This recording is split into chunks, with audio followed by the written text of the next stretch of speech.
the Jumu'ah. I myself, when I arrive sometimes a bit late, still before the khutbah, but I arrive in the masjid, which it's got 2 adhans.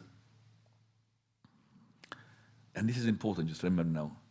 So the people who arrive at the time, just at the adhan of the first one, what do?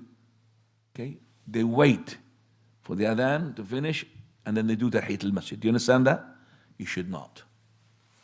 Because you don't want to say to the people, there's 2 sunnah here. So pray with the adhan is going on.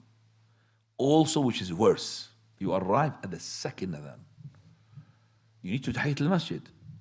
Because if you sit not a masjid, you must sit. But it's Tahiyyat al-Masjid. Some people wait for the adhan is finished, and then they offer the Tahiyyat al-Masjid while the khatib as well had started his talk. That's even more wrong. Because Ikhwani, listening to the adhan is voluntary, it's recommended, it's not compulsory. Where listening to the khatib is compulsory. So to get your priorities right.